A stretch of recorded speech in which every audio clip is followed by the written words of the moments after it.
നമ്മുടെ സർവൈലൻസിന്റെ ഭാഗമായിട്ട് വീണ്ടും ഈ കാണയിൽ കൂടി DIC ഡിസ്ട്രിക്ട് ഇൻഡസ്ട്രിയൽ കോർപ്പറേഷന്റെ മഴവെള്ളം ഒഴുകിപ്പോകാനുള്ള കാണയിൽ കൂടി വീണ്ടും പെരിയാറിലേക്ക് മാലിന്യം ഒഴുക്കിക്കൊണ്ടിരിക്കുകയാണ്.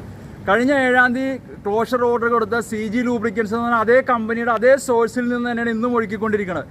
ഇപ്പോൾ കൂടുതൽ പരിശോധന നമ്മൾ ഉൾപ്പെടെ കയറി നടത്തിയപ്പോൾ കണ്ടതെന്ന് പറഞ്ഞാൽ 3 വലിയ അണ്ടർഗ്രൗണ്ട് ടാങ്കുകൾ ഇവിടെ പണിതിട്ടിട്ട് അതിനകത്ത് സ്റ്റോക്ക് ചെയ്തേക്കാണ്. അതിനകത്ത് പല പമ്പുകളുണ്ട്. ആ വഴി രാത്രി കാലത്ത് മഴയുടെ സമയം കൂടി ആകുമ്പോൾ മഴ ഇല്ലാത്തപ്പോഴും ഒഴുക്കാറുണ്ട് ഇവർ. ഈ അടിയിൽ കൂടിയുള്ള ഈ റോഡിൻ്റെ DICയുടെ റോഡിൻ്റെ അണ്ടർഗ്രൗണ്ട് വഴി ഒരു കുടൽ DICയുടെ കാണയിലേക്ക് ഇട്ടിട്ട് ആ വഴി പെരിയാറിലേക്ക് ഒഴുക്കിക്കൊണ്ടിരിക്കുകയാണ്. ഇന്നും കറുത്ത കളറിലുള്ള ദുർഗന്ധമുള്ള ഓയിൽ കണ്ടന്റുള്ള വെള്ളമാണ് അവൻ ഒഴുക്കിക്കൊണ്ടിരിക്കുന്നത്. കഴിഞ്ഞ 7-ാം തീയതി ഇതേ സാധനം തന്നെയാണ് പിടിച്ചിരിക്കുന്നത്.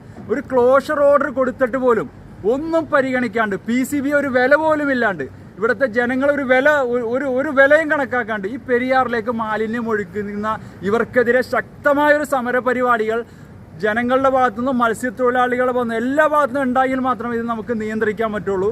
കൂടാതെ ഇപ്പോൾ ഹൈക്കോടതിയുടെ ഒരു നിർദ്ദേശിച്ചിരിക്കുന്ന നിരീക്ഷണ കമ്മിറ്റിയോട് നമ്മൾ ഈ കാര്യം ധരിപ്പിക്കുകയും അടിയന്തര ഇടപെടലും നടപടികളും ഉണ്ടാകും നമ്മൾ ശക്തമായി ആവശ്യപ്പെടുകയും ചെയ്യും.